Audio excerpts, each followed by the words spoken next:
ज्ञाना माझी ज्ञान वरिष्ठ, त्याचा अनुभव जो चोखट, तो तुझ माझी दिसे प्रकट, वैराग्य उद्भट ज्ञान गर्भा. विश्वामित्र म्हणतायत की हे रामा, जे आजपर्यंत या ब्रह्मांडामध्ये ज्ञाते झाले, जितके ज्ञाते झाले त्या सर्व ज्ञात्यामध्ये, ज्ञानी लोकांमध्ये तू सर्वांचा मुकुटमध्ये, सर्वांत असणारा श्रेष्ठ असा मुकुटमणी आहे. तू तुझा जो सर्व ज्ञानी लोकांचं जे काही असणार आजपर्यंतचा जो अनुभव आहे, तो अनुभव म्हणजे तो प्रत्यक्ष तू आहे. कारण ज्ञान म्हणजे फक्त ऐकून माहिती होणे आणि विज्ञान म्हणजे अनुभवाला येणे. म्हणजे आजपर्यंतच्या ज्ञात्यांना जो जो अनुभव आला, तो सर्व अनुभव म्हणजे रामा तू आहे. तो असणारा अनुभव, ते ज्ञान तुझ्यामध्ये दिसतंय. ते कसं तर प्रकट रूपामध्ये ते ज्ञान तुझ्यामध्ये दिसतंय. कारण या ठिकाणी ज्ञानी काय, योगिया ध्यानी ध्याता नातोडसी, आणि तो आम्हासी मागे पुढे. जे काही भोळे भाविक भक्त आहेत त्यांच्यासाठी तू प्रकट रूपानं समोर होतोय. आणि वैराग्याचं जर बोलायचं म्हटलं तर तुझं वैराग्य अतिशय उद्भट आहे. तुझ्यासारखं वैराग्य दुसरं कोणाकडेही नाही. आणि ज्ञान म्हणशील तर तू कसा आहे, ज्ञान गर्भा म्हणजे अवताराला येण्या अगोदर, जन्माला येण्या अगोदरच ज्ञान परिपूर्णतेनं रामराया तुझ्यामध्ये भरलेलं आहे. आणि त्यामुळं तू या ठिकाणी जे काही मला विचारतोय ते फक्त म्हणजे लीनता घेऊन विचारतो आहेस. अशा प्रकारे विश्वामित्र रामरायाला बोलू लागलेला आहेत. वैराग्य जे ज्ञान गर्भ, तोची ज्ञानाचा समारंभ, वैराग्ये विन ज्ञान दुर्लभ, ते तुझ सुलभ स्वभावता.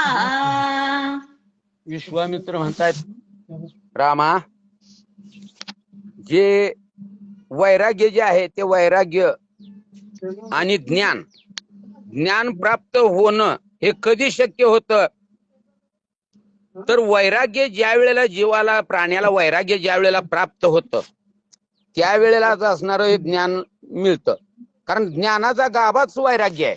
वैराग्य नसेल तर ज्ञान असून काही एक उपयोग नाही. कारण वैराग्य मिळणं, वैराग्य प्राप्त होणं हाच खरा ज्ञानाचा उत्सव आहे. किंवा म्हणले ज्ञानाचं खरं हित किंवा ज्ञानाची खरी किंमत, ज्ञानाची खरी महती वैराग्यामध्येच आहे. आणि ज्ञान हे वैराग्याशिवाय या ठिकाणी असणारं जे काही ज्ञान आहे ते एकतर पहिली गोष्ट प्राप्त होत नाही. आणि जरी समजा ज्ञान प्राप्त झालं आणि वैराग्य जर नसेल तर ते प्राप्त झालेलं ज्ञान टिकतही नाही. जसं या ठिकाणी माऊली सांगतात की वैराग्य वाचून काही ज्ञानाशी तगण्याची नाही, या उक्तीप्रमाणे तुझं या ठिकाणी असणारं वैराग्य ही श्रेष्ठ आहे. अशा प्रकारे विश्वामित्र रामरायाला बोलतात. जैसा शुक व्यास सुत,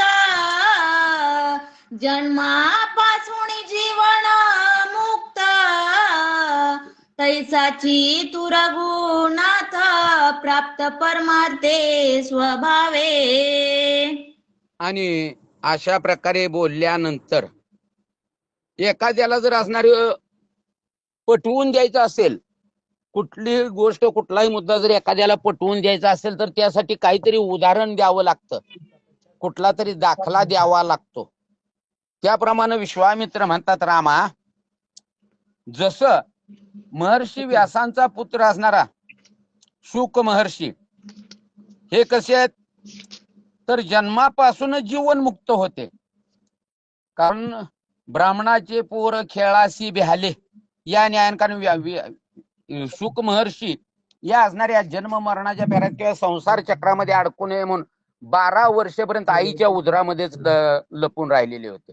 म्हणजे ते जन्मापासूनच जीवनमुक्त होते. जसं ते शुक महर्षी जीवनमुक्त होते तसाच तू रामराया जन्मतःच जीवनमुक्त आहे. आणि हा जो परमार्थ आहे, हा परमार्थ तुला करायची गरज नाही, कारण हा परमार्थ तुला स्वतः स्वभावानं उपजताच ज्ञानी जसं म्हटलं जातं तसं हा परमार्थ स्वभावानच तुला प्राप्त झालेला आहे. त्या श्लोकाचा ज्ञानार्थ विकल्पे पावला घात, तोची गुरुवाक्ये निश्चित निज परमार्थ पावला. आता विश्वामित्रांनी रामाला उदाहरण शुकाचार्यांचं दिलं. शुक महर्षी जन्मता जीवनमुक्त होते, जन्मताच विरक्त होते, जन्मताच ज्ञानी होते, हे सगळं खरं आहे. पण पुढचा भाग असणाऱ्या विश्वामित्रांनी सांगितला, रामा ऐक म्हणले. त्या शुकाकडं इतकं ज्ञान होतं, इतकं ज्ञान होतं की त्याच्या तोडीचा जोडीचा दुसरा ज्ञानी कुणी नव्हता. पण एवढा असून सुद्धा त्या असणाऱ्या शुकाचं काय झालं तर विकल्पे पावला घात. त्या असणाऱ्या शुकांना मनामध्ये विकल्प प्राप्त झाला, द्वैत निर्माण झालं, अहंकार प्राप्त झाला. पण या ठिकाणी असणारा तोच जो काही विकल्प होता तो काय झाला, तोही गुरु म्हणजे ज्या वेळेला गुरूंच्या कडून असणारं ज्ञान प्राप्त झालं, कारण गुरुशिवाय मिळालेलं ज्ञान हे काही उपयोगाचं नसतं. मग ज्या वेळेला असणाऱ्या गुरुकडून उपदेश प्राप्त झाला, ज्ञान प्राप्त झालं, त्यावेळेला खरा जो परमार्थ आहे, कारण भावेन देव न कळे निसंदेह आणि गुरुविन अनुभव कैसा कळे, त्याप्रमाणे या शुकांना ज्या वेळेला गुरूंचं वाक्य कानामध्ये पडलं, कानी जे पेरले डोळा उगवले, त्याप्रमाणे असणारा जो काही खरा परमार्थ आहे तो शुकाचार्यांना कळाला. अशा प्रकारे विश्वामित्र या ठिकाणी रामरायाला बोलू लागलेले आहेत. आणि विश्वामित्रांचं हे बोलणं ऐकल्यानंतर रामराय काय म्हणतात, राम म्हणे ऋषी वर्या, ऐकिले वाक्य परमाचर्या, ज्ञान पावणी शुक वर्या, विकल्प धरावया काय कारण. बघा राम म्हणतात हे ऋषीवर्या, कारण खरंच श्रोता असावा तर असा विचक्षण. वक्त्यांना अर्ध्यावरती जर कुठं सोडायचा प्रयत्न केला तर लगेच त्याला सावध केलं पाहिजे, किंवा जी कथा सांगतोय ती अर्धवट सांगून जर पुढे जात असेल तर श्रोत्यांनी त्यांना या ठिकाणी वक्त्याला सावध करावं, मूळ पदावरती आणून सोडावं लागतं.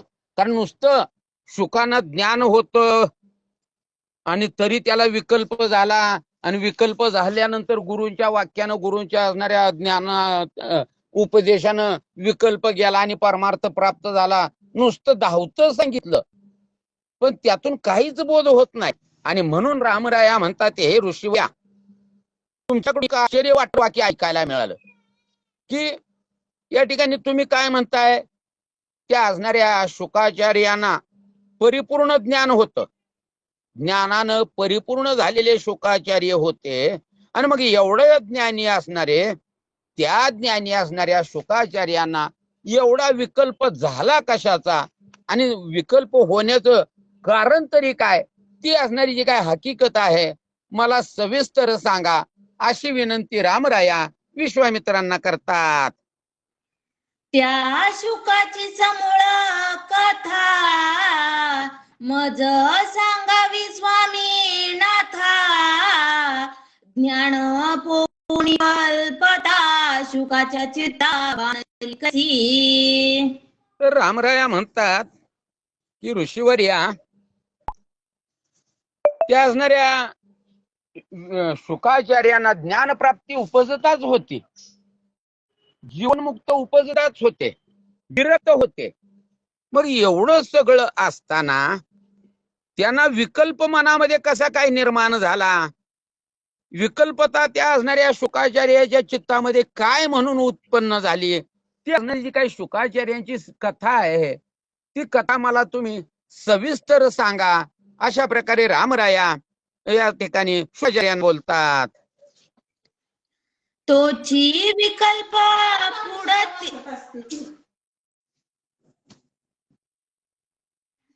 तोची विकल्प फुडती कैसे निमाला चित्ती कैसेनी पावला विश्रांती हे मज प्रती सांगावे. यासाठीच म्हटलं जातं श्रोता हा विचक्षण असावा. रामराया पुन्हा म्हणतात, पहिल्यांदा विकल्प का प्राप्त झाला ती कथा सांगा, आणि जो विकल्प त्याच्या मनामध्ये उत्पन्न झाला होता तो विकल्प नाहीसा कसा झाला, आणि अंतःकरणामधला विकल्प नाहीसा झाला की जीव या ठिकाणी सुखी समाधानी होतो, विश्रांती प्राप्त होते. मग तशा प्रकारे त्या शुकांना विकल्प कशा प्रकारे नाहीसा झाला, कशा प्रकारे त्यांच्या चित्ताचं समाधान झालं, ही कथा म्हणले तुम्ही मला सविस्तर सांगा, अशा प्रकारची विनंती रामराया विश्वामित्रांना करतात. विश्वामित्र म्हणे श्रीरामा व्यास पुत्राची ज्ञान गरिमा अगाध विचाराची महिमा नाही सीमा अनुपम्या. आता ज्या वेळेला श्रोता या ठिकाणी असणारा विचक्षण असतो, जिज्ञासू असतो, त्यावेळेला वक्त्यालाही या ठिकाणी असणारा हुरूप येतो सांगण्यासाठी. आणि मग रामरायाने असं सविस्तर कथा मला सांगा, विकल्प प्राप्त झाला का, तो गेला असा, आणि गेल्यानंतर त्याला सुख कसं प्राप्त झालं, ही सर्व कथा मला सांगा म्हटल्यानंतर विश्वामित्र म्हणू लागले, तुला सांगतो ऐक म्हणले. व्यासपुत्र असणारे जे काही शुकाचार्य आहेत ना, त्या शुकाचार्यांचा ज्ञानाचा जो काही मोठेपणा आहे, शुकाचार्यांच्या विचारांचे जे महत्व आहे, जे अगाधत्व आहे, त्या असणाऱ्या ज्ञानाला, त्या विचाराच्या महानतेला दुसरी म्हणजे या ठिकाणी असणारी सीमाच नाही. असीम असं अनंत असं ज्ञान आहे, त्याला दुसरी कुठली उपमाही देता येत नाही की शुकाचार्यासारखा ज्ञानी, शुकाचार्याचा सारखा विरक्त, या ठिकाणी असणारा शुकाचार्यासारखा जीवनमुक्त असा दुसरा कोण आहे जर म्हणायचं म्हटलं तर त्याला उपमा दुसरी कशाचीही देता येत नाही. अशा प्रकारचा असणारा तो शुकाचार्य होता. अशी कथा विश्वामित्र रामरायाला सांगू लागलेले आहेत. त्या श्री शुकाचा निज विचार त्याही विचारांचे निज सार तुझ मी सांगेन साचर सविस्तर अवधारी. आणि मग असा ज्ञानी, विरक्त, जीवनमुक्त असे असणारे जे शुकाचार्य आहेत, त्यांचा जो विचार, निज म्हणजे अंतःकरणाच्या ठिकाणी असणारा जो विचार आहे, आणि नुसता विचार नाही तर त्या विचाराचं निजसार. कारण शब्दांचं कसं असतंय, शब्दार्थ, लक्षार्थ आणि भावार्थ. आपण फक्त शब्दार्थ बघतो, पण आपल्या माऊली नातरायांची भाषा जी आहे सगळं त्या असणारा शब्दाचा शब्दशः अर्थ घेतला तर वेगळाच होतो, भावार्थ काढला तर वेगळाच होतो, लक्षार्थ काढला तर वेगळाच होतो. अशा प्रकारे या ठिकाणी असणारे त्या शुकाचार्याच्या विचारांचं जे काही निजसार होतं, निजसार म्हणजे जसं मंथुनी नवनीता तैसे घे अनंता, म्हणजे सारासार या ठिकाणी असणारा सहज बोललेलं जरी असेल तर त्या बोलण्याच्या पाठीमागचा हेतू काय असावा, हा जो विचार असतो तोच विचार मी तुला सविस्तर रामने सांगतो. रामा, तू सावधानतेने ऐक. अशा प्रकारे असणारे विश्वामित्र रामरायाला बोलू लागलेले आहेत. जन्म स्वभावे शुक मुक्त विवेक वैराग्य पूर्ण भरित तो श्री व्यासासन पुसत स्वेच्छावनात निघाला. आणि मग या ठिकाणी असणाऱ्या विश्वामित्राने रामरायांना त्या असणाऱ्या शुकाचार्याची कथा सांगायला सुरुवात केली. रामा ऐक म्हणले. अशा प्रकारचे ते असणारे शुकाचार्य ते कसे आहेत, जन्म स्वभावे शुकमुक्त, म्हणजे आपण असणार प्रत्येक जीव हा कसा आहे, बद्ध आहे. खरं पाहिलं तर बद्ध नसतोच. मुक्त होता परी बळे झाला बद्ध आणि घेऊन या छंद माझे माझे. पण तसं सुखांचं नव्हतं. सुख कसे होते तर जन्मताच या ठिकाणी मुक्त होते. आणि नुसते मुक्त नव्हते तर विवेक, ज्ञान आणि वैराग्य यानं परिपूर्ण असे भरलेले ते व्यास महर्षी असणारे शुक महर्षी. त्या असणाऱ्या शुकांनी काय केलं, आपले असणारे जे पिताश्री आहेत, वडील आहेत व्यास महाराज, त्यांना न विचारता एक दिवस ते असणारे शुक महाराज स्वतःच्या इच्छेनं वनामध्ये फिरण्यासाठी निघालेले होते. आणि फिरायला निघाल्यानंतर किंवा या ठिकाणी असणारा वनभ्रमण करण्यासाठी गेलेले असताना काय घडलं पुढं सांगतो, ऐक. अशा प्रकारे असणारे विश्वामित्र रामरायाला बोलू लागलेले आहेत. शुकेन करिता पाणी ग्रहण, न घेता संन्यास ग्रहण, व्यासासी न पुसताची जाण, निघाला आपण सर्वस्व त्यागे. पहा, आता शुक वनामध्ये निघाले, पण कशा प्रकारे निघाले तर या ठिकाणी असणाऱ्या प्रत्येक जीवाला असणाऱ्या 4 आश्रमाचा या ठिकाणी स्वीकार करावाच लागतो. तरच या ठिकाणी परमार्थाची खरी प्राप्ती किंवा भगवत प्राप्ती होऊ शकते. मग या ठिकाणी असणार शुकानं काय केलेलं आहे तर पाणी ग्रहण केलेलं नाही. म्हणजे शुकांचं लग्न झालं नाही. बर, लग्न नाही ती नाहीये, मग या ठिकाणी संन्यास तरी ग्रहण करायला पाहिजे. पण संन्यास पण घेतलेला नाही. आणि पुन्हा काय केलं, एक तर लग्न नाही तरी तसाच वनात निघाला. वनात जायचं असेल तर समजा प्रपंच नसेल तर संसारामध्ये नसेल तर संन्यस्त तरी व्हावं लागतं. संन्यासही घेतलेला नाही. बर, हे असूनच्या असून आपले पिताश्री असणारे व्यास महर्षी त्या व्यासांना सुद्धा विचारलं नाही. म्हणजे त्यांची आज्ञा न घेता ते असणारे शुक महर्षींनी काय केलेलं आहे, आपल्या असणारा सर्व संघ परित्याग केला आणि स्वइच्छेनं वनामध्ये निघालेले आहेत. त्या शुकाची पूर्ण स्थिती, देखोनी व्यासाची अति प्रीती, तेने सुखे शोका प्रती, पुत्रा सक्ती दाविनला.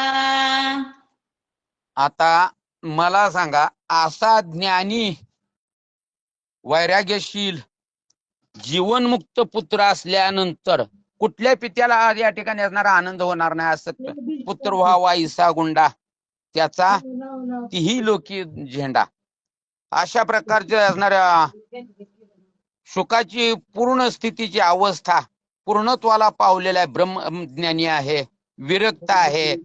हे पाहून व्यासांना आपल्या मुलाबद्दल अतिशय प्रेम, अतिशय आसक्ती म्हणूया आपण, आसक्ती झालेली आहे. माया या ठिकाणी असणार म्हणजे ममतेमध्ये गुंतले गेले आणि पुत्राच्या आसक्तीनं या ठिकाणी व्यास महर्षी शुकांच्या पाठीमागे धावू लागलेले आहेत. पुत्र प्राप्तीचे व्यासाची सुख, त्याचे पहावया मुख, व्यासासी अत्यंत हरिक, एगा आवश्यक सुखासी म्हणे. आता काय झालेलं आहे, व्यास महर्षींना पुत्र झाला, शुकासारखा पुत्र झाला म्हणून व्यास महर्षींना अतिशय सुख, अतिशय आनंद झालेला आहे. पण आपल्याला माहित आहे, आपल्याला जर संतती झाली तरी एकदा त्याचं मुख पाहिल्यानंतर पुन्हा पुन्हा पाहावंच वाटतं. किती म्हटलं तरी पुन्हा पुन्हा आपल्या बाळाला पाहण्यामध्ये आपल्याला एक वेगळाच आनंद, वेगळंच सुख वाटत असतं. त्याचप्रमाणे व्यास महर्षींना सुद्धा आपल्याला असणाऱ्या सुखासारखा पुत्र प्राप्त झाला या गोष्टीचं सुख होतच. आणि म्हणून त्या असणाऱ्या सुखाचं मुख, सुखाचं तोंड पाहण्यासाठी व्यासांना अतिशय आनंद होत होता, अतिशय सुख वाटत होतं. आणि म्हणून शुक असणारे व्यास महर्षी काय करतायत तर त्या शुकांना पाठीमागून हारतात. अरे बाबा शुका, अरे थांब म्हणले, इकडे माझ्याकडे ये, इकडे ये किंवा मला सोडून जाऊ नको असं म्हणून व्यास महर्षी शुकांना हाक मारू लागले. मी शुक नव्हे एक देशी, तुम्ही सर्वभूत निवासी, हे प्रचिती यावया व्यासासी, वृक्ष त्यासी ओ देती.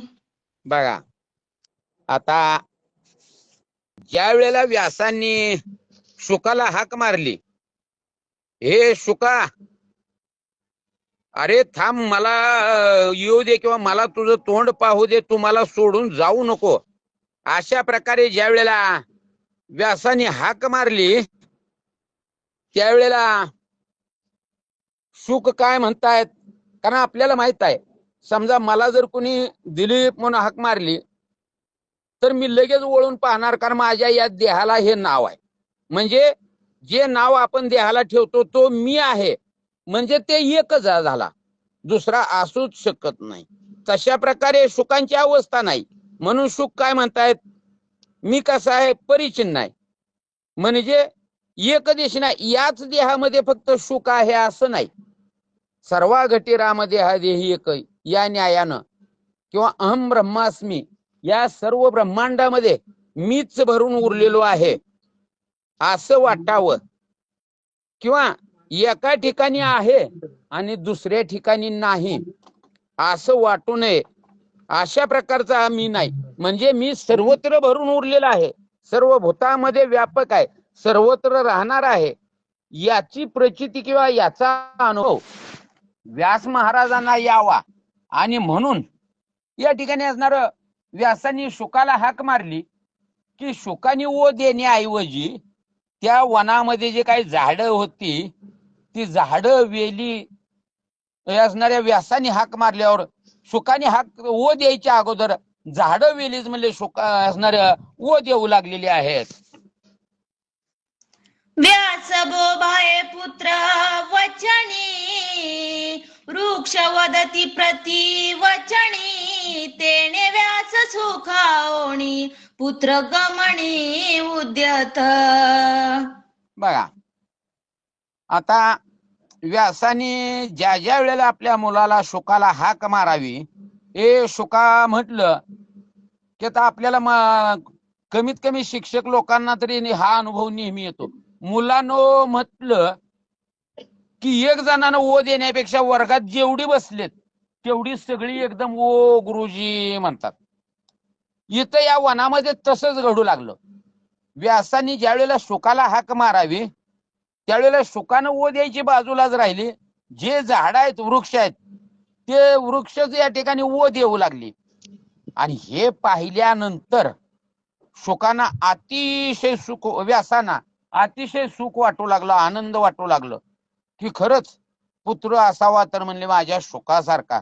कसा आहे सर्वत्र भरून उरलेला आहे, तो एकटा एक माझाच आहे असं म्हणता येत नाही. आणि म्हणून पुन्हा त्या असणाऱ्या पुत्राच्या भेटीसाठी, त्याला पाहण्यासाठी, त्याच्या जवळ जाण्यासाठी व्यास महर्षी आनंदित होऊ लागले. शुका म्हणताची जाण, वृक्ष ओढीची आपण, तेने शुकाचे पूर्णपण, व्यासासी पूर्ण कळो आले. काय झालेलं आहे, ज्या वेळेला व्यासाने शुकाला हाक मारावी त्यावेळेला झाड वेलीच या ठिकाणी ओ देऊ लागले. आता हाक शुकाला मारली जाते, झाड वेली ओ देत आहेत. हे ऐकल्यानंतर व्यास महर्षी काय आपल्यासारखे नव्हते की माझे म्हातारेची कोण चेष्टा करते, मी ह्याला हाक मारतो तो दुसरा ओ देतोय म्हणायला. ते प्रत्यक्ष असणारे भगवत स्वरूप असणारे व्यास महर्षी आहेत. त्या असणाऱ्या झाडांनी ओ दिलेली व्यासाने ऐकल्याबरोबर त्यांच्या लक्षात आलं की हा असणारा माझा जो पुत्र आहे शुक, तो कसा आहे तर पूर्णत्वाला पावलेला आहे. तो या ठिकाणी माझा पुत्र नुसता म्हणता येत नाही, या देहामध्येच शुक आहे असं म्हणता येत नाही, तर या ब्रह्मांडामध्ये प्रत्येक चराचरामध्ये माझा पुत्र भरून उरलेला आहे याची जाण किंवा याचं ज्ञान व्यासांना झालेलं आहे. ऐसे असता ऐसे असता पूर्णपणा त्या माझी विकल्पाचे विंधन मुख्यत्वे स्त्रीय वाक्याचे श्रवण तेने विकल्प पूर्ण शुकासी. आणि विश्वामित्र रामरायाला सांगतात, रामा ऐक म्हणले. आता शुकाचं पूर्णत्व कशा प्रकारचं आहे, शुकाचं वैराग्य कसं आहे, शुकाचं ज्ञान कसं आहे, शुक कशा प्रकारे जीवनमुक्त आहेत, हे सविस्तर तुला मी सांगितलं. मग अशा प्रकारे पूर्णपणाला पोचलेला शुक अशा पूर्ण ज्ञानी असणाऱ्या ज्ञानी पुरुषामध्ये अचानकच विकल्प कसा काय आला असं तुला वाटल. तर विकल्पाचं मुख्य कारण काय आहे माहित आहे का म्हणले, रामा ऐक. कारण आपल्याला प्रत्येकाला येणारा अनुभव आहे. आपल्याला माहित आहे, दोन सख्खे भाऊ जोपर्यंत लग्न होत नाही तोपर्यंत ती एक विचारानं एक मतानं राहतात. एकमेकाला जरा जरी दुखलं खुपलं तरी वेदना दुसऱ्याला जाणवतात. पण कुठपर्यंत, जोवरी रे जोवरीन पाहिली नाही नोवरी, जोपर्यंत बायको येत नाही तोपर्यंत सुखानं आनंदानं असत. पण ज्या वेळेला बायकांचे शब्द कानावरती पडतात त्यावेळपासून पुन्हा विकल्प मनामध्ये यायला सुरुवात होतं. मग या ठिकाणी असणार काय, सगळे आपले असणारे जवळचे सुद्धा सोडले जातात. म्हणजेच विकल्प द्वैत उत्पन्न होतं. मग त्याचप्रमाणे या शुकांच्या कानावरती म्हणजे स्त्रियांचं वाक्य कानावरती पडलं आणि स्त्रियांचं बोलणं कानावरती पडल्यामुळं एवढा परिपूर्ण असणारा शुक या ठिकाणी विकल्पानं परिपूर्ण झाला. अशा प्रकारे असणारे विश्वामित्र रामरायाला बोलू लागलेले आहेत.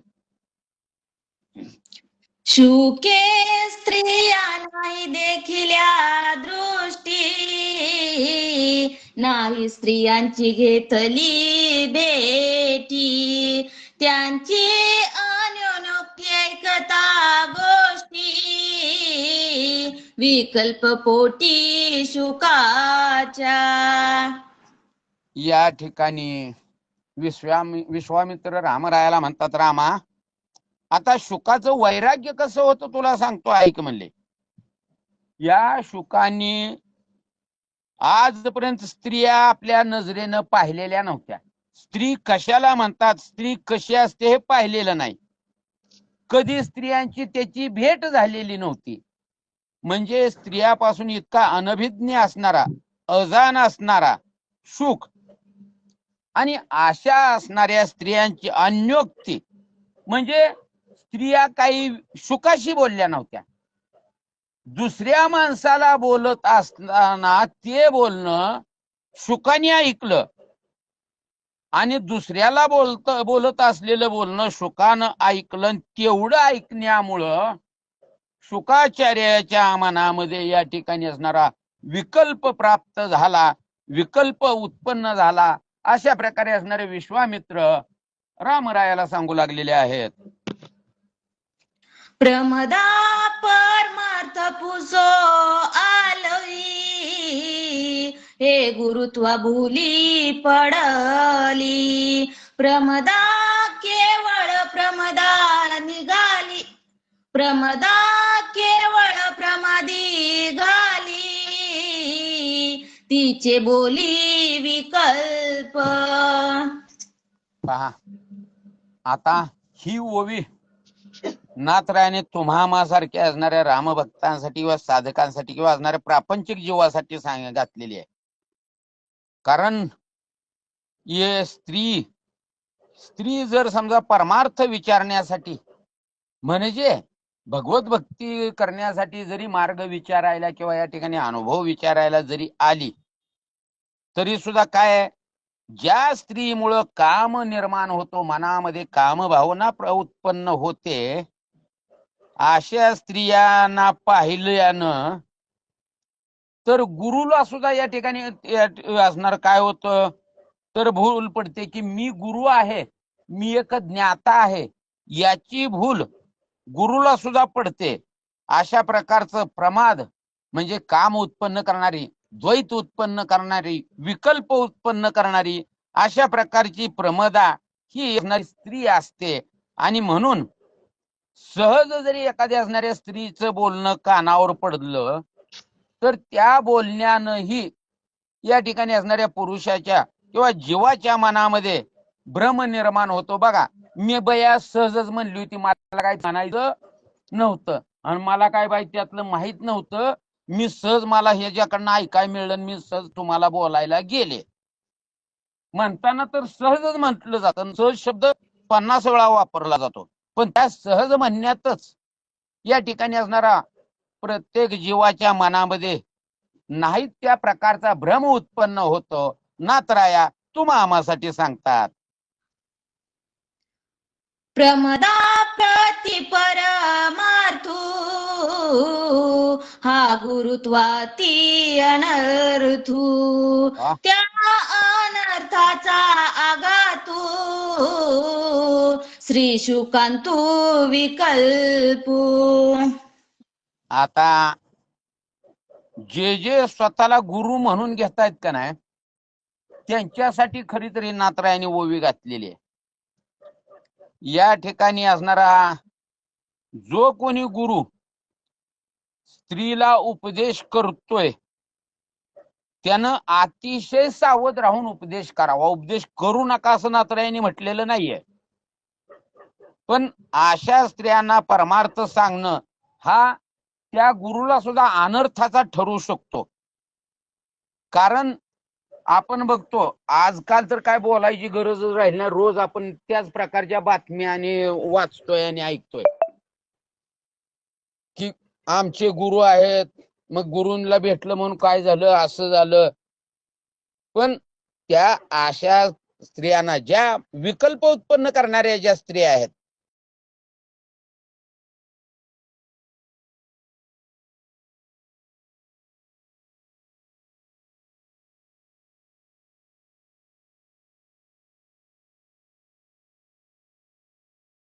परमार्थ गुरुत्वाचा ती अनर्थ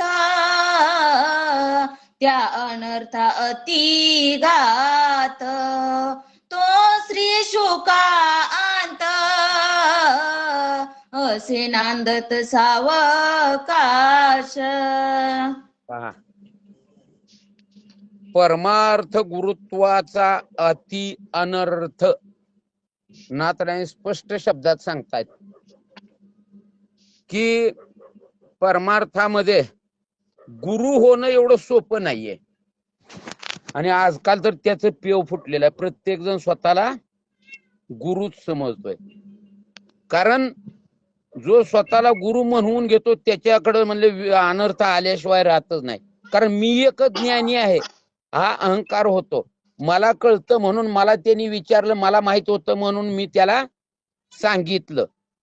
हा म्हणजे विकल्प किंवा भ्रम हा असणारा काय अहंकार उत्पन्न होतो. आणि म्हणून नातराया म्हणतात परमार्थ गुरुत्वाचा अति अनर्थ. परमार्थामध्ये गुरुत्व मोठेपण घेणं कधीही उपयोगाचं नाहीये. आणि तोच असणारा अनर्थ, त्या अनर्थाचाच घात या असणाऱ्या शुकाचार्यामध्ये नांदत होता, राहत होता. कारण शुकाचार्य तसं पाहिलं तर जीवनमुक्त आहेत, विरक्त आहेत, ज्ञानी आहेत, या ठिकाणी वैराग्य आहे. एवढं सगळं असून सुद्धा फक्त त्या स्त्रियांचं बोलणं ऐकल्यामुळं तो विकल्प म्हणले अगदी आनंदानं या असणाऱ्या शुकाच्या अंतःकरणामध्ये वास्तव्याला राहिलेला आहे.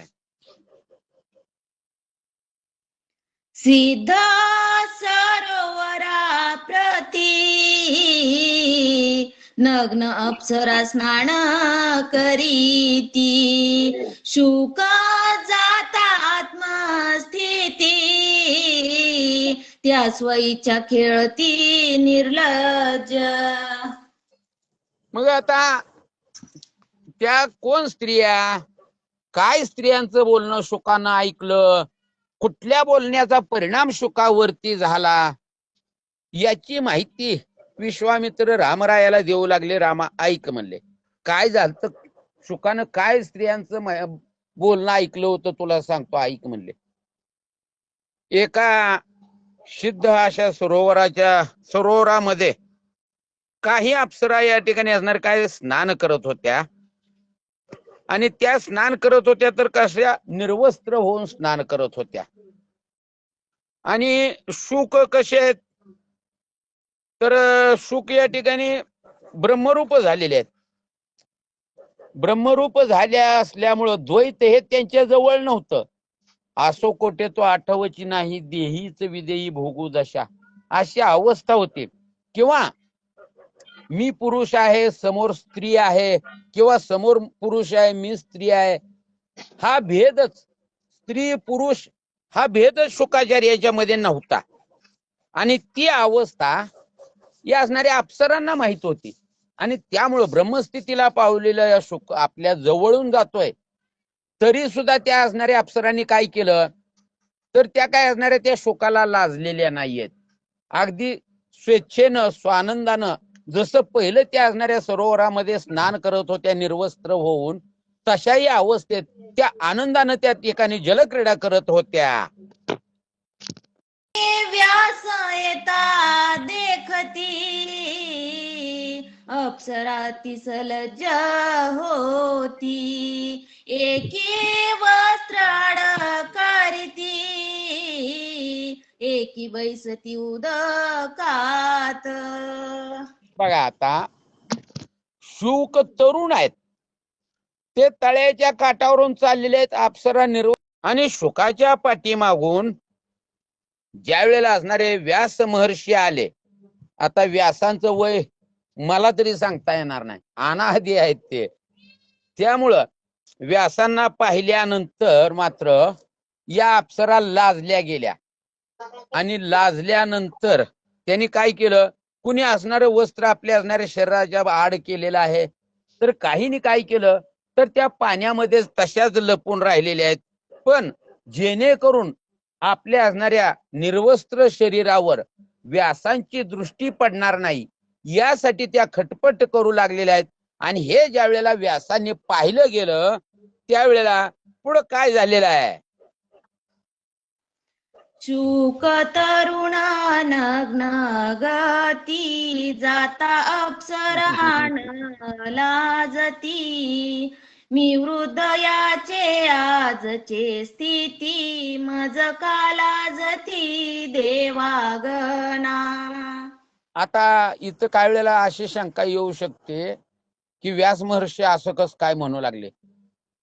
कारण जे व्यास सुखाचे पिताश्री आहेत, सुखाचं एवढं ज्ञान आहे, सुख ब्रह्मस्थितीला पोहोचलेले आहेत, मग त्यांचे वडील काय कमी असतील का हो. पण कसं आहे, तुम्हा आम्हाला समजावून अर्भकाचे साठी पण ते हाती धरली पाठी. शुक महाराज गेले पण स्त्रिया लाजल्या नाहीत, आणि व्यासांना पाहिल्यानंतर लाजल्या.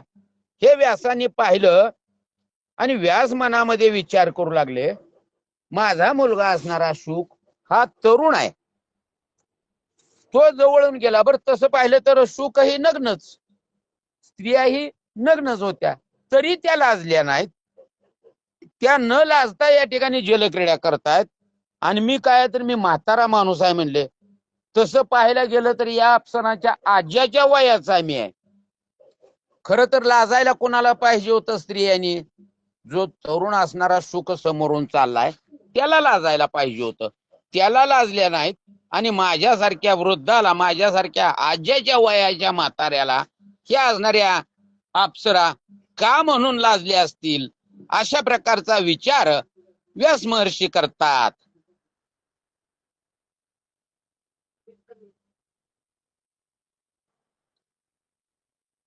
माईक बंद आहे.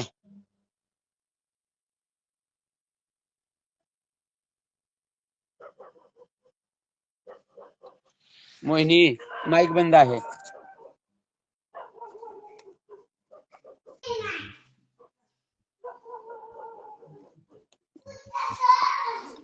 शुकाचे ठाई त्याची आसक्ती, त्याची निर्लज्जा अवयव दाविती, मी वृद्ध नावडे चित्ती, याला गिलाजती सर्वागणा.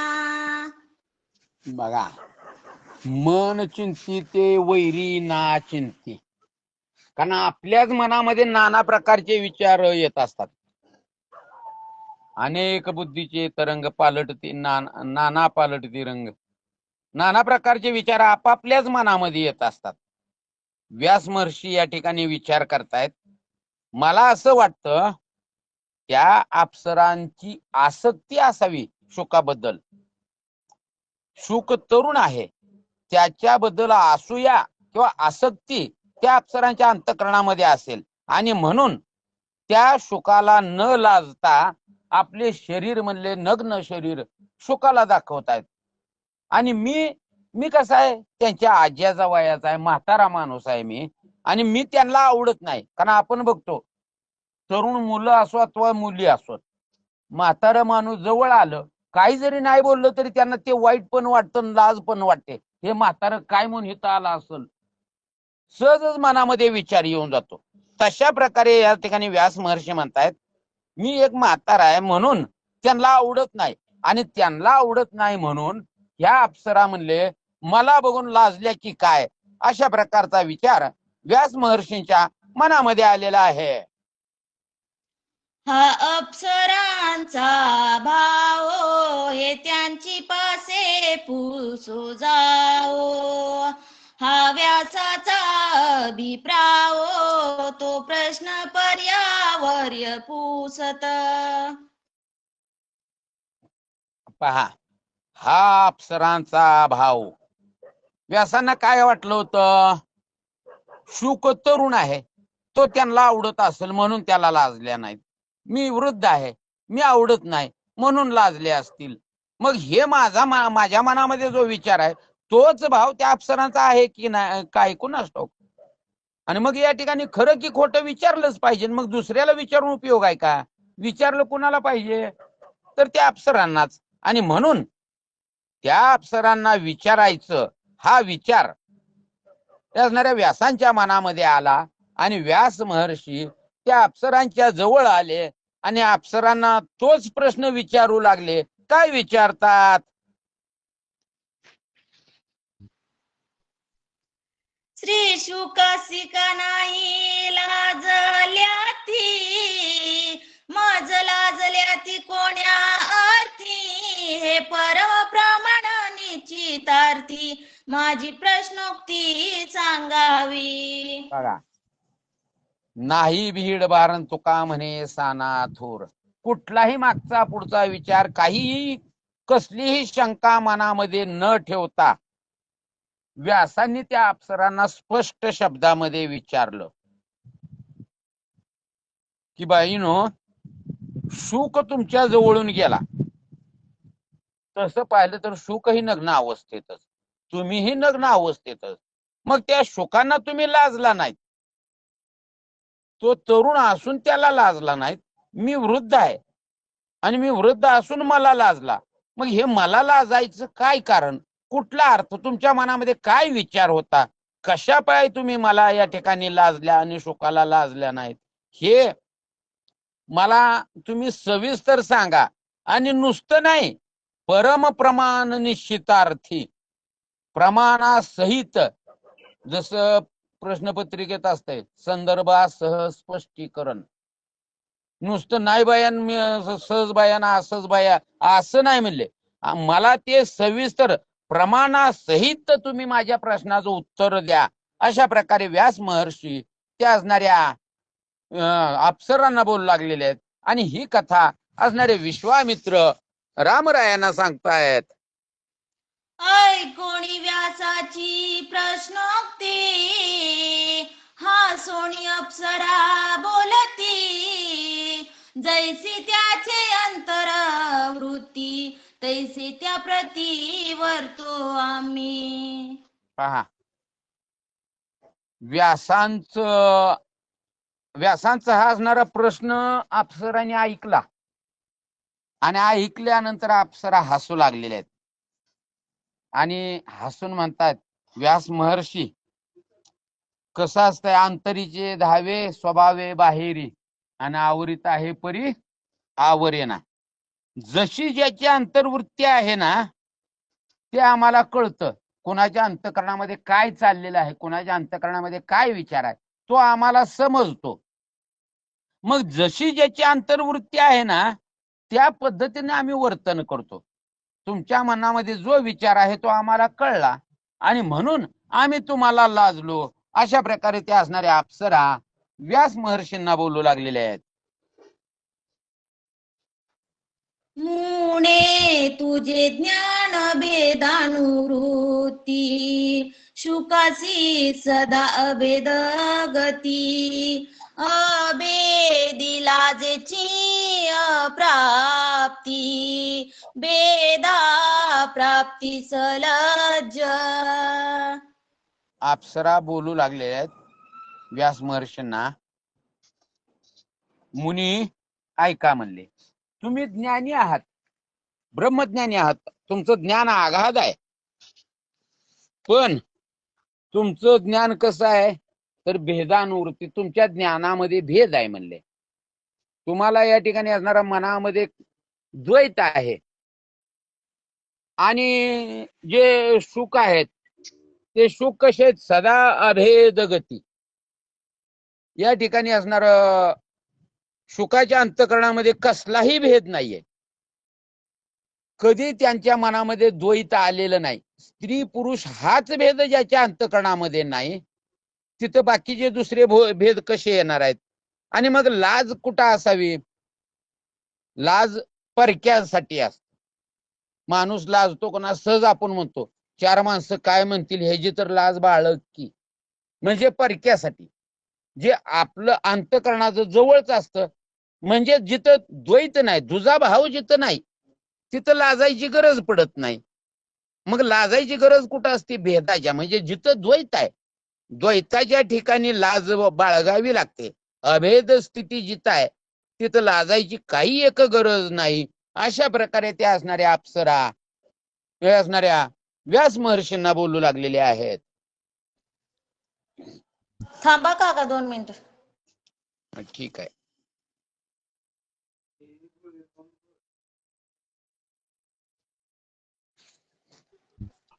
शुक अभेद कैसा कळला, माझा भेद कोठे देखिला, जेव्हा लज्जेचा प्रश्न केला, तेणेची दाविला भेद तुझा.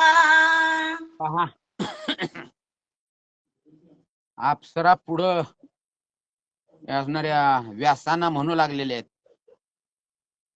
की, मुनी तुम्ही पुन्हा असं विचारसाल की शुक अद्वैत आहे, शुकाजवळ द्वैत नाही आहे, तो अभेद आहे, आणि मी माझ्यामध्ये द्वैत आहे, माझ्याजवळ भेद आहे, ते तुम्हाला कुठं दिसला? असं जर तुम्ही विचाराल ना तर तुम्ही विचारायच्या अगोदरच तुम्हाला सांगतो, कारण न सांगता कळू येते अंतर. तुमच्या अंतःकरणामध्ये काय आहे ते आम्हाला अगोदरच कळलंय म्हणले. तुम्ही विचारूच नका, विचारायच्या अगोदरच सांगतो. अहो, जेव्हा तुम्ही आम्हाला लाजण्याचा प्रश्न विचारला ना की त्याला लाजला नाही तर मला का लाजला, म्हणजे तो आणि मी हा भेद तुमच्या जवळ आहे हे आम्हाला तिथंच ओळखू आलं. म्हणजे तो असणारा सुख माझा मुलगा म्हणजे तो वेगळा आहे आणि मी व्यास मी वेगळा आहे, हे द्वैत दुजा भाव तुमच्या जवळ दिसला गेला, तिथंच म्हणले तुमच्या जवळ भेद आहे हे आम्हाला कळून आलं. अशा प्रकारे अप्सरा व्यासांना बोलू लागल्या.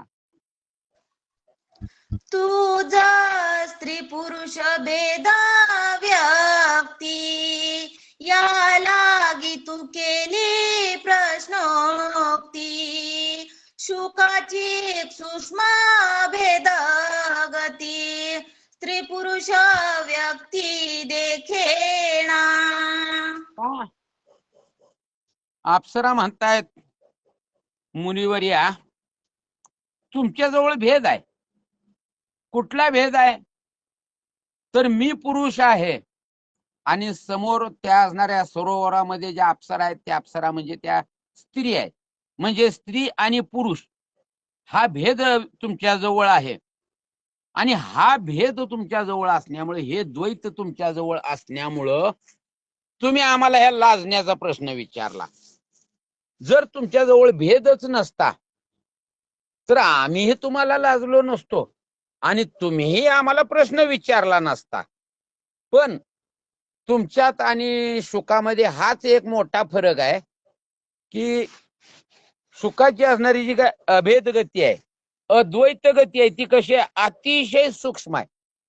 मी आणि तू हे वेगळा द्वैत भाव तर नाहीच नाही, पण स्त्री आणि पुरुष याचाही भेद म्हणले सुखानं कधी मानला नाही, जाणला नाही, किंवा त्यांना तो माहीतही नाही. इतकं ते निस्पृह आणि या ठिकाणी असणार अभेद्य स्थितीला, अद्वैत स्थितीला शुक महर्षी पोचलेले आहेत. अशा प्रकारे ते असणाऱ्या अप्सरा, असणाऱ्या व्यासांना बोलू लागलेले आहेत. ऐसे ऐकता स्त्रियांचे वचन, मी ज्ञाता व्यास अज्ञान, ऐसा शुकासी ज्ञानाभिमान, हृदयी संपूर्ण प्रविष्टला. माऊली सांगतात, नवल अहंकाराची गोठीन विशेष न लगे अज्ञाना पाटी, सज्ञानाच्या झोंबे कंठी नाना संकटी नाचवी. आता तसं पाहिलं तर सुखाचं ज्ञान कमी होतं का हो?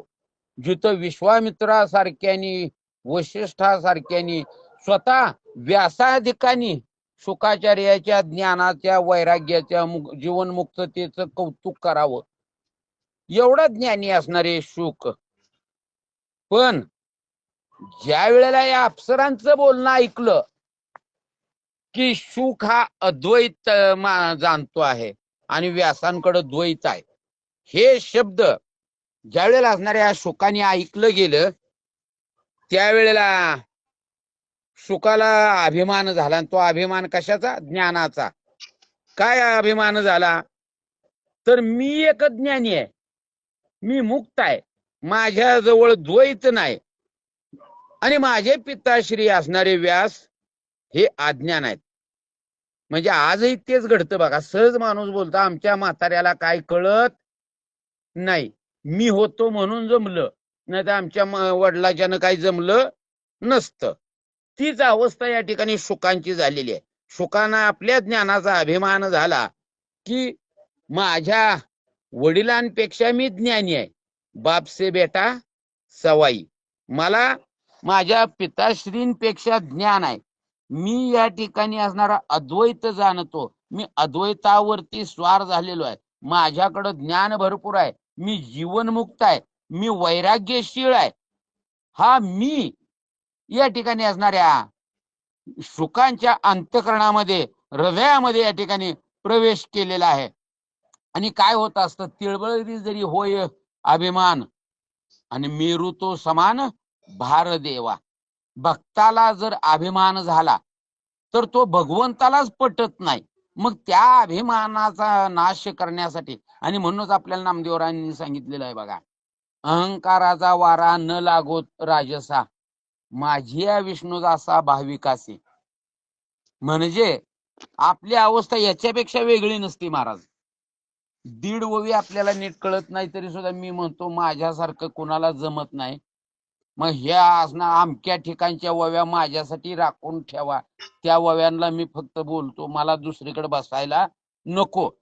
का तर माझ्यासारखं दुसऱ्याला कोणाला जमत नाही. अशा प्रकारचा अहंकार, जिथं सुखासारख्याना अहंकार होतो, तिथं आपल्यासारख्या अज्ञानी जीवाची काय अवस्था होईल? बाप स्त्री वाक्याची ख्याती, ब्रह्मज्ञानाची केली शांती, विकल्प वाढविला चेती, उठली स्फूर्ती मी ज्ञाता. बाप स्त्री वाक्याची ख्याती आणि ब्रह्मज्ञानाची केली शांती. आता मीडियावर आपल्याला नेहमी एक वाक्य किंवा तो विनोद ऐकायला, पाहायला, वाचायला मिळतो बघा. किती जरी नवरा शिकलेला असला, एकदा का बायकोनं जर म्हणलं ना तुम्हाला काही कळत नाही, नवऱ्यानं पुढे अक्कल चालवायची नाही. खरंच कळत नाही हे सिद्ध होतं म्हणायचं. कारण बाप स्त्री वाक्याची ख्यातीन ब्रह्मज्ञानाची केली शांत. जिथं शुकासारख्या ब्रह्मज्ञानाची अवस्था ही झाली की खरंच मी शहाणा, माझ्या एवढं कोणालाच कळत नाही, हा विकल्प, हा भ्रम या ठिकाणी असणारा वाढवला. कुणी वाढवला? स्त्रियांनी वाढवला शब्द वापरला नाही नाथरायाने. स्त्री वाक्याची ख्याती. सहजच त्या स्त्रिया बोलल्या होत्या. बरं बोलल्या कोणाला होत्या? काय शुकाला बोलल्या होत्या का? महाराज खरंच तुम्ही लय ज्ञानी आहे, तुम्ही लय हुशार आहे, तुमच्यासारखं दुसरं कोणाला जमतच नाही, असलं त्या काय बोललेल्या होत्या का? त्या बोलल्या कोणाला? व्यासांना. ऐकलं शुकाने, आणि ते ऐकून सुद्धा मनामध्ये इतका विकल्प चढला की जे ब्रह्मज्ञान प्राप्त झालेलं होतं ते सगळं या ठिकाणी मातीमोल ठरलं. होतो पंडित महाज्ञानी परी झाली सर्व गर्वामध्ये हानी, अशी अवस्था या असणाऱ्या शुकांची झाली. आणि अंतःकरणामध्ये एक स्फूर्ती झाली. कुठली? अहंकाराची स्फूर्ती झाली की या जगामध्ये माझ्यासारखा ज्ञाता ज्ञानी दुसरा कुणीच नाही. कारण आपल्याला माहित आहे व्यासाने एवढं ज्ञान, भगवंतानंतर व्यासा एवढं ज्ञान कुणाकडे असेल? भगवंता एवढं ज्ञान दुसरं कुणाकडं? तर फक्त व्यासांकडं. आणि मग व्यासांपेक्षा मी ज्ञानी म्हणजे माझ्या एवढा ज्ञानी दुसरा कुणीच नाही.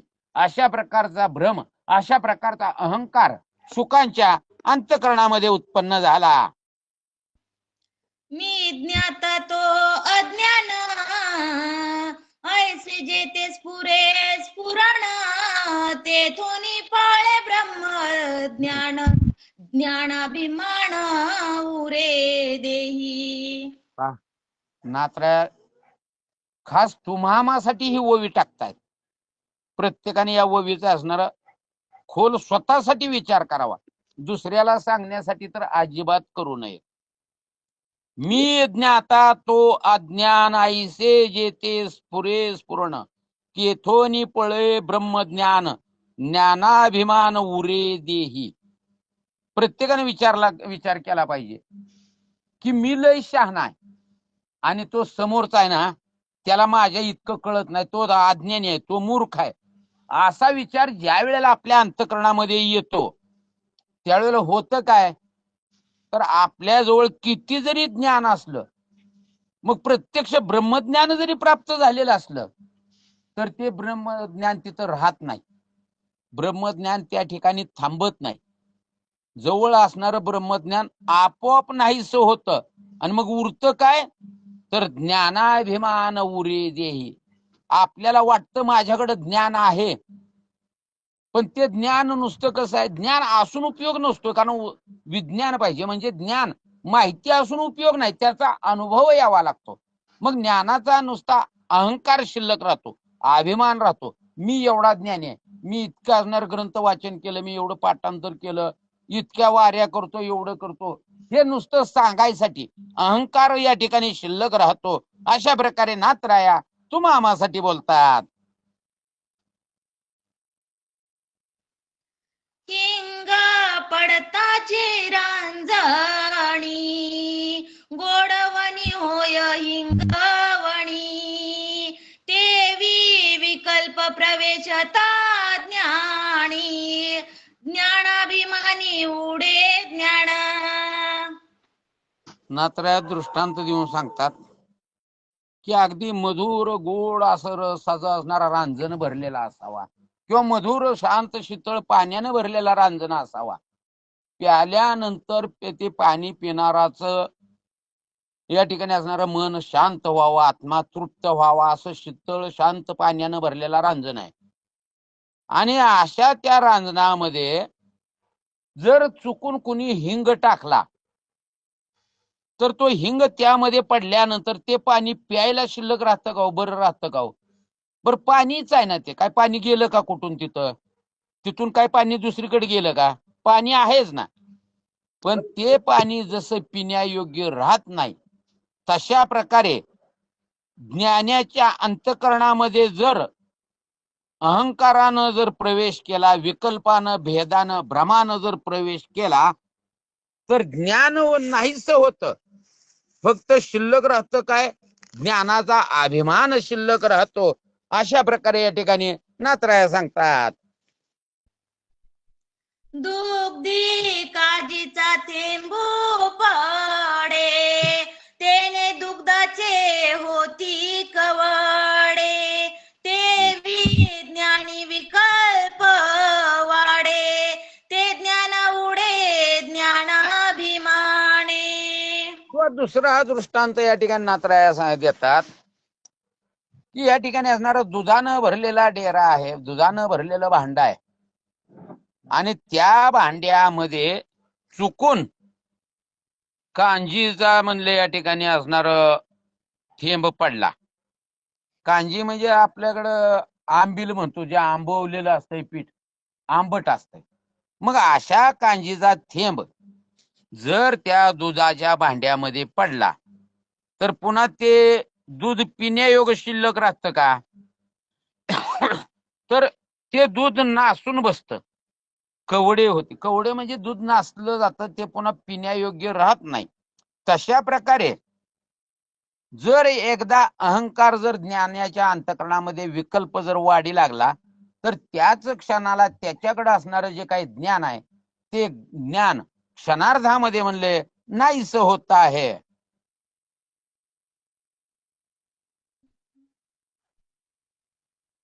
सावध काणक बीज खाय,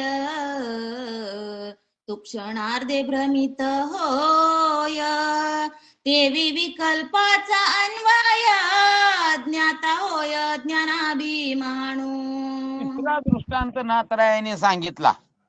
सावध असणारा म्हणजे आपल्यासारखा शांत सावध असणारा, जागृत असणारा असणाऱ्या एखाद्या माणसानं जर चुकून समजा धोत्र्याचं फळ खाल्लं, धोत्र्याचं बी खाल्लं, तर काय होतं, तो क्षणार्धे भ्रमित होय. जाऊ द्या, धोत्र्याचं बी बाजूला राहू द्या, बसल्या जाग्यावर जर समजा गांजा वाढला तर तो काय बडबडल, काय बोलल हे कुणी सांगू शकत नाही. म्हणजे कशामुळं झालं,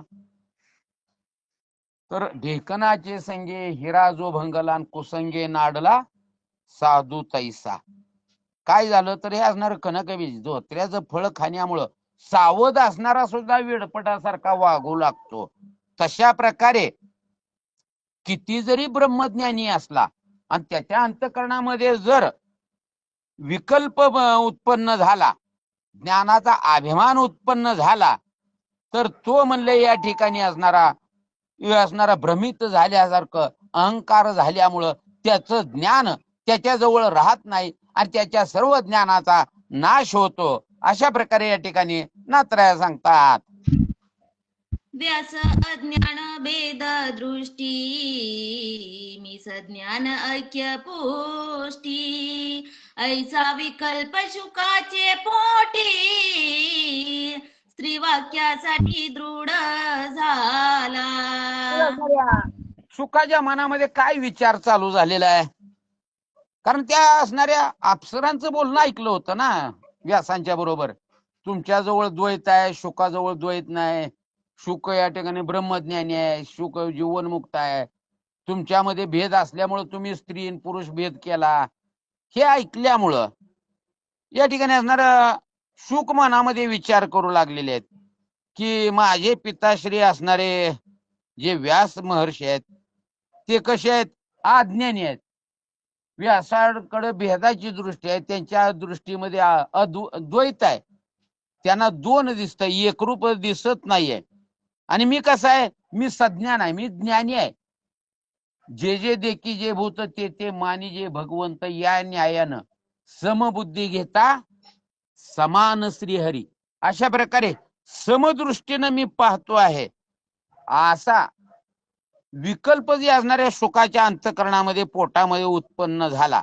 आणि कशामुळे झाला, का अगोदर हा विकल्प शुकाच्या मनामध्ये होता का, तर हा विकल्प अगोदर शुकाच्या पोटामध्ये शुकाच्या अंतःकरणामध्ये नव्हता.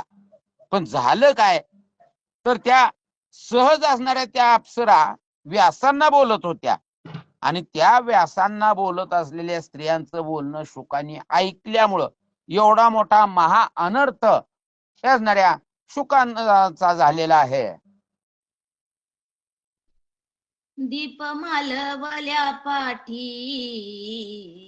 काजळीची पोहणी उठी वा देवी ज्ञान जाताची शेवटी अति गर्व उठी ज्ञानाभिमाने. पहा, नाथराय पुन्हा एक दृष्टांत देऊन सांगतात. ज्ञान नाहीस झाल्यानंतर काय होतंय, तर जसं आता लाईटी म्हणजे विजेवरच्या दिवे आले, पण पूर्वीच्या काळी तेला असणाऱ्या समयीमध्ये तेल वात लावून दिवे लावले जायचे. पुन्हा ते काय रॉकेलचे दिवे आले. पण ज्या वेळेला दिवे तसे लावले जायचे आणि लावलेला दिवा ज्या वेळेला फुंकला जायचा, विजवला जायचा, दिवा विजवल्यानंतर काय व्हायचं, तर आपण सर्वांनी जवळजवळ तो अनुभव घेतलेला आहे. दिव्याची वात जर मालवली, दिवा विजवला, तर त्या वातीतून धूर निघतो आणि तो धूर नाकाला नकोसा वाटतो. मग ज्या वातीनं आतापर्यंत घराला प्रकाश दिला, तो प्रकाश नाहीसा झाला की त्या वातीतून येणारा धूर नकोसा वाटतो, घाण वाटते. तशा प्रकारे, कारण ज्ञानदीप लावू जगी, दीप म्हणजे एक ज्ञानरूपी दिवा आहे तो, आणि ज्ञानाचा दिवा विजला की अहंकाराचा वास त्या ठिकाणी सुटल्याशिवाय राहत नाही. त्याप्रमाणे ज्ञान नाहीस झाल्याबरोबर अति गर्व उठी ज्ञानाभिमाने. नुसता गर्व म्हटलं नाही नाथरायाने या ठिकाणी, अति गर्व. कारण अल्पज्ञानी परी गर्व शिरोमणी मजहुनी ज्ञानी कोण आहे, माझ्यासारखं कुणालाच जमत नाही, अशा प्रकारे गर्वाचा ताठा या ठिकाणी असणारा उत्पन्न होतो. आणि म्हणून संतांनी आपल्याला सांगितलेलं, ज्ञान गिळोनी गावा गोविंद गा. ज्ञान, माझ्याकडे ज्ञान आहे, हा जर गर्व झाला तर ते ज्ञान असून काही एक उपयोगाचं होत नाही. या ठिकाणी काय होतं, तर उलट म्हणले असणाऱ्या अभिमानामुळं ज्ञानाचा नाश होतो. नाथराय सांगतात, स्वयबुद्धीचे विवेक ज्ञान विकल्प मात्रे होय क्षीण. गुरुवाक्य अति निपुणा ते ज्ञान पूर्ण निश्चये. पहा, नाथराय म्हणतायत, जे स्वयंबुद्धीचे विवेक ज्ञान, कारण आपण आजकाल म्हणतो काय असणार, गुरु केलाच पाहिजे का? कारण गुरु श्री गुरु आणि सद्गुरु, गुरुचे 3 प्रकार आपल्याला करता येतात किंवा संतांनी केलेले आहे. गुरु म्हणजे ज्याच्याकडून आपण जो गुण घेतला, जे ज्ञान, कारण आमच्या दत्त महाराजांनी तर 24 गुरु केले, तसं ज्याच्याकडून जे ज्ञान आपल्याला प्राप्त झालं त्याला गुरु समजावं. ज्यांच्याकडून पारमार्थिक ज्ञान प्राप्त होतं त्यांना श्री गुरु मानावं, आणि ज्यांच्याकडून आत्मज्ञान प्राप्त होतं त्यांना सद्गुरु म्हणावं. पण गुरूंच्या शिवाय स्वतःच्या बुद्धीनं जर ज्ञान प्राप्त झालं असेल, विवेक जरी असणार प्राप्त झालं, ज्ञान प्राप्त झालं असेल, पण ते स्वबुद्धीनं असेल, तर त्याची अवस्था काय होते, तर थोडा जरी विकल्प झाला तर ते ज्ञान लगेच क्षीण होतं, नाहीच होतं. कारण माझ्यासारखं कोणाला जमत नाही, त्यातून पहिलं एक असतं, मी कुणाकडे शिकलो नाही, मला कोणी शिकवलं नाही, मी माझ्या बुद्धीनं शिकलो, माझ्या डोक्यानं, माझ्या अकलीनं मी एवढं सगळं ज्ञान प्राप्त करून घेतलं. म्हणजे इथंच विकल्प होतो, आणि विकल्प झाल्यामुळं असणारं ज्ञान नाहीच होतं. त्याच्या उलट गुरूंच्या मुखातून जर ते ज्ञान घेतलं तर ते कसं, अति निपुण. गुरु हे कसे असतात, तर ते ज्ञानी असतात, कारण त्यांच्याकडे अनुभव असतोय. अनुभव आले अंगात ते या जगा देत असते. गुरु सांगतात ते कसे, अनुभवानं सांगितलेलं असतं, आणि ते सांगतात ते निश्चयानं सांगत असतात. आणि म्हणून ते ज्ञान म्हणले ज्या वेळेला प्राप्त होतं त्या ज्ञानाला विकल्प त्या ठिकाणी जाऊ शकत नाही, आणि विकल्प जरी शिरला तरी ते ज्ञान क्षीण होत नाही. अशा प्रकारे या ठिकाणी असणारे विश्वामित्र रामरायांना सांगू लागलेले आहेत. जो ज्ञान अनुभव गुरूंचे ठाई, ते ज्ञान अति अक्षयी, वा. विकल्प नारी घेते ठाई, अति अनपाई गुरु ज्ञान. बघा, जो ज्ञानानुभव गुरुचे ठाई. कारण गुरूंच्या जवळ जे ज्ञान असतंय ना, ते कसं असतंय, अनुभव घेतलेला असतो. ते काही सहज नुसतं वाचून सांगितलेलं नसतंय, स्वतः अनुभव घेतलेला असतो. मी मागाच बोलून गेलो, भावे विन देव न कळे निसंदेह, आणि गुरुविन अनुभव कैसा कळे. गुरुशिवाय अनुभव प्राप्त होत नसतं. आणि गुरूंच्या मुखातून आलेल्या वाक्याशिवाय जे ज्ञान प्राप्त होतं ते ज्ञान व्यर्थ असतंय, वाया असतं, काही उपयोगाला येत नाही. गुरुकडून जे ज्ञान प्राप्त होतं ते अनुभवानं सिद्ध झालेलं ज्ञान असतं. आणि म्हणून आपण सहज म्हणतो अनुभव हीच खात्री. त्याप्रमाणे गुरुकडून मिळालेलं जे ज्ञान असतंय ते ज्ञान कधीही नाश पावत नाही. मुळात गुरुकडून घेतलेल्या ज्ञानाच्या जवळ संशय किंवा विकल्पच येऊ शकत नाही. कारण अशा प्रकारेच गुरुनी शिकवताना किंवा ज्ञान देताना दिलेलं असतं. कारण आपण सारिके करीती तात्काळ, नाही काळ वेळ तया लागी. जे सद्गुरू असतात ते काय करत असतात, जे ज्ञान आपल्याकडे आहे ते परिपूर्णतेने आपल्या शिष्याला देतात. आणि त्यामुळं गुरुंनी दिलेल्या ज्ञानामुळं असं नुकसान करणारं, अनर्थ करणारं, विकल्पासारखे अपाय किंवा कुठल्याही गोष्टीचं आपल्या शिष्याला दुःख होईल अशा प्रकारचं ज्ञान गुरु आपल्या असणाऱ्या शिष्याला कधीच देत नाहीत. आणि म्हणून गुरूंकडून मिळालेले जे ज्ञान असतंय ना, ते ज्ञान हे सर्वश्रेष्ठ असतं. अशा प्रकारे विश्वामित्र रामरायांना बोलू लागलेले आहेत. गुरु वाक्य विनते ज्ञान, उक्तेशय रोगी जन्मले जाण, विकल्प मात्रे सांडी प्राण, तीक्ष्ण अपाई. पहा, गुरु वाक्ये विन जे ज्ञान, ते क्षयरोगी जन्मले जाण. विश्वामित्र म्हणतात, रामराया, गुरूंच्या मुखातून जर ज्ञान प्राप्त झालं नसल तर ते ज्ञान असून उपयोग नाही. त्याला ज्ञान नाही, उलट अज्ञानच म्हटलं पाहिजे. कारण ते जे ज्ञान प्राप्त झालेलं असतंय ते कसं अर्धवट असतंय, क्षयी, क्षयरोगी. क्षय म्हणजे नाश पावणार. कधी नाही कधी त्याचा नाश होतोच. कारण आपल्याला माहिती आहे क्षयरोग झालेल्या असणाऱ्या माणसाची अवस्था काय असते, तर तो नक्कीच जाणार आहे, थोड्याच दिवसात जाणार आहे हे माहित असतं. म्हणजे थोडा जरी त्रास त्याला झाला तरी तो सहन होत नाही. तशा प्रकारे गुरुशिवाय प्राप्त झालेलं जे ज्ञान असते ना, थोडा जरी विकल्प झाला, थोडा जरी भ्रम झाला तर ते ज्ञान नाहीच होतं.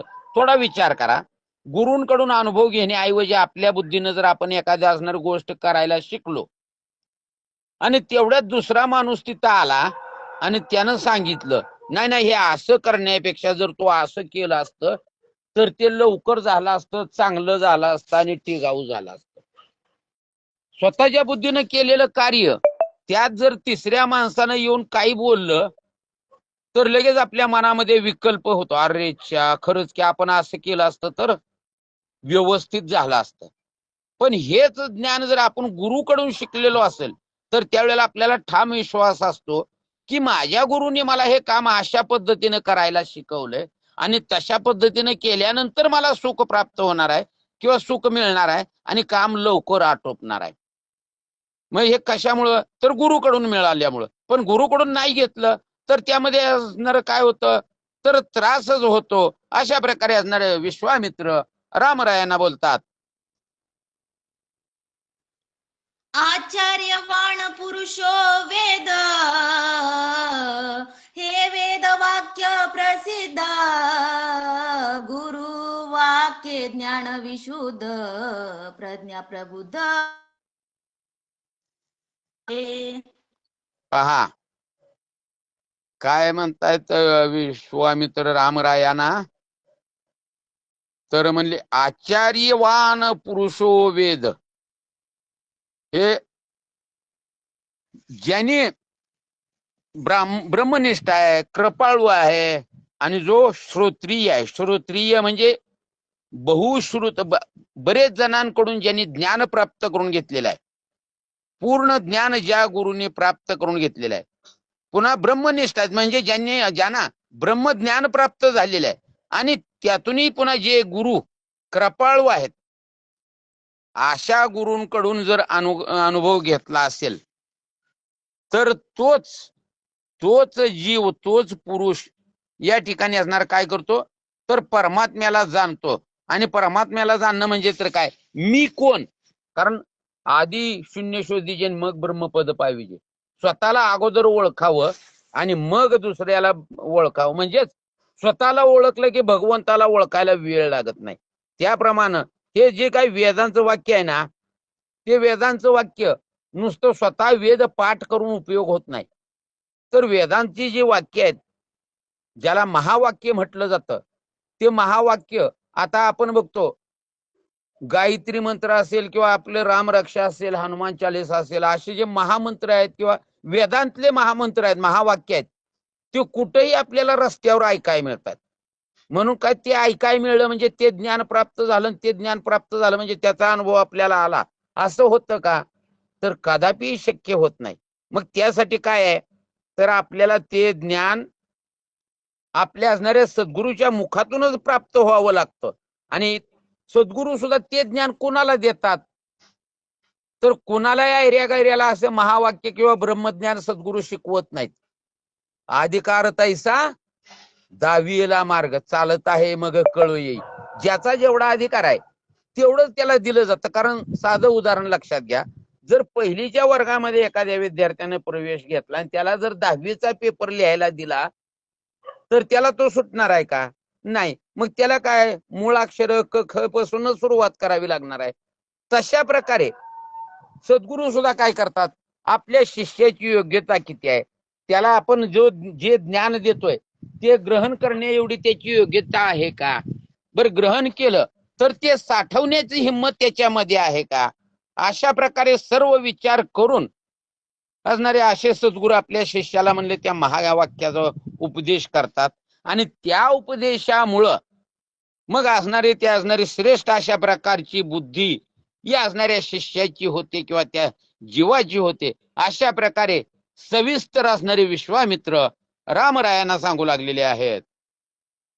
गुरु वाक्य वीण सर्वथा ज्ञानासी हे विकल्पता हेची शुकाची व्यवस्था व्यासासी सर्वथा कळो आली. पहा, गुरु शिवाय जे ज्ञान प्राप्त होतं ना, ते ज्ञान कसं असतंय, आपल्या भाषेत त्याला आपण पोपटपंची म्हणतो. शुकाचे ब्रह्म ज्ञान विकल्प पाळण्याची वाक्य चाल नका लावू माऊली, आ पाळण्याची चाल नका लावू. शुकाचे ब्रह्मज्ञान विकल्प वाक्य झाले क्षीण शुक झाला ज्ञानहीन ते व्यासासी चिन्ह कळो सरले. हा, शुकाकडे ब्रह्मज्ञान आहे, पण हा जो विकल्प आहे, आणि म्हणूनच नाथरायने एक ठिकाणी लिहिलेलं बा, विकल्प नवऱ्याचा सोडियेला संग. विकल्प जवळ आला की वाईट झाल्याशिवाय राहत नाही. आणि म्हणून शुकाकडे असणारे जे ब्रह्मज्ञान होतं, त्या ब्रह्मज्ञानाचा म्हणजे नाश झाल्यासारखा, क्षीण झालंय, जर्जर झालंय ते, त्या ज्ञानामध्ये ताकद राहिलेली नाही. आणि त्यामुळं शुक हा कसा झालाय, ज्ञान असून सुद्धा ज्ञानहीन झालेला आहे. ही जी शुकाची लक्षणं आहेत, ही सर्व शुकाची लक्षणं व्यासांना कळून आली. आणि हे सगळं कळल्यानंतर व्यासाने काय विचार केलेला आहे? व्यास जाणे भेद ज्ञान, तोची भेद्य भेद सर्वज्ञ, हे सुखासी न कळे चिन्ह तेने विकल्प पूर्ण दृढ धरिला. बघा असणारे नाथराय तुम्हासाठी सांगतायत आणि विश्वामित्र रामरायाला म्हणतायत, रामा ऐक म्हणले. शुकाची अवस्था काय झाली, काय वाटत होतं शुकाला? की व्यास जाणे भेद ज्ञान, म्हणजे या ठिकाणी व्यासांना भेदाचंही ज्ञान होतं आणि अभेदाचंही ज्ञान होतं. म्हणजे भेदामध्ये आणि अभेदामध्ये सुद्धा सर्वज्ञ होते. भेद झाल्यानंतर काय होतं आणि अभेद अवस्था असल्यानंतर काय होतं, म्हणजे अंतःकरणामध्ये द्वैत असल्यावर काय होतं आणि अंतःकरणामध्ये अद्वैत असल्यानंतर काय होतं, हे सर्व असणाऱ्या व्यासांना माहित होतं. जसं आपण म्हणतो किंवा संतांनी लिहिलेलं आहे, देवते संत निमित्त त्या प्रतिमा, किंवा म्हणे रामेश्वर भट्ट द्विजा आणि तुका विष्णू नाही दुजा. मग आपण म्हणतो ना, तुकाराम महाराज भक्त होते, पांडुरंग परमात्मा देव आहे. मग देव आणि भक्त हे तसं पाहिलं तर द्वैत आहे. द्वैत म्हटलं तर ते योग्य आहे का? पण अशा ठिकाणी द्वैत असावंच. कारण नामदेवरायांनी सुद्धा सांगितलं, नको ब्रह्मज्ञान आत्मस्थिती भाव, मी भक्त तू देव ऐसे करी. मग इथं मी आणि तू हे द्वैत आलंच ना. तिथंच दुसऱ्या ठिकाणी सांगितलं जातं, मी तू पण जाऊ दे दुरीने एकची घोंगडी पांघरू हरी. म्हणजे भेदाभेद, भेद कुठं असावा आणि भेद कुठं नसावा याचं परिपूर्ण ज्ञान व्यासांकडे होतं. आणि हे व्यासांचं लक्षण शुकाला लक्षात आलेलं नव्हतं. आणि म्हणून शुकाच्या अंतःकरणामध्ये हा असणारा विकल्प परिपूर्णतेनं भरलेला होता. हा विचार किंवा हे ज्ञान किंवा हे असणारा जाण व्यासांना झाले. व्यास शुका लागी अति आसक्ता, क्षण क्षण म्हणे परत, तोची झाला विकल्प युक्त, त्यावरी परत न म्हणे व्यास. बघा आता मगाच्या ओळीमध्ये आपण हेच शब्द ऐकलं होतं, व्यास शुकाला गे अति आसक्त. मगा पुत्रार्थी आसक्त म्हणलं होतं. पण आता इथं नाव घेतलं, व्यास आपल्या मुलासाठी अति आसक्त होते. कारण आपल्याला माहित आहे आपला तो बाब्या, आपल्या मुलांसाठी आपल्या लेकरांसाठी आपल्याकडे आसक्ती, प्रेम, माया, ममता असतेच. आणि त्यामुळं अति आसक्त प्रेम असण्यामुळं क्षणोक्षणाला वेळोवेळेला व्यास महर्षी त्या असणाऱ्या शुकाला हाक मारतात, अरे बाबा शुका परत ये, शुका परत ये. आतापर्यंत म्हणजे जोपर्यंत त्या अप्सरांचं बोलणं शुकानं ऐकलेलं नव्हतं तोपर्यंत तो असणारा कसा होता? अद्वैतवादी होता. अद्वैत होतं, त्याजवळ विकल्प नव्हता, भ्रम नव्हता. पण त्याला विकल्प झाल्याबरोबर हे व्यासांच्या लक्षात आल्यानंतर व्यासांनी शुकाला पुन्हा परत ये म्हटलं नाही. आता मग शुकाला परत ये म्हणायचं व्यासाने बंद केलं. आणि व्यास महर्षी आपल्या अंतःकरणामध्ये काय विचार करतात? व्यास अंतर्यामी आपण, जाणून शुकाचे ज्ञान क्षीण, जेणे पाव ज्ञान संपूर्ण, ते कृपेने आपण सत्संग सांगे. या ठिकाणी शुकाचं असणारं ज्ञान विकल्पामुळं नाहीस झालेलं आहे. हे व्यासाने आपल्या अंतःकरणामध्ये ओळखलं गेलं, त्याचं ज्ञान क्षीण झालेलं आहे. मग आता जे ज्ञान त्या शुकाला परत प्राप्त व्हायसाठी काय करावं लागल? म्हणून संताशी अखंड भजावे, त्यांचे पायी व्हावे लीन सदा. किंवा या ठिकाणी असणारे आईशा संता शरण जावे, जनी म्हणे त्यांना द्यावे. संतांच्या संगतीला गेल्याशिवाय ज्ञानाची प्राप्ती, अविकल्प ज्ञानाची प्राप्ती होत नाही. ज्याला ब्रह्मज्ञान म्हटलं जातं ते कोणाकडे प्राप्त होतं? संतांकडं. कारण आईसा संतांचा महिमा आणि झाली बोलायाची सीमा. संतांकडे जे ज्ञान प्राप्त होतं ते एक वेळेस भगवंताकडे सुद्धा प्राप्त होऊ शकत नाही.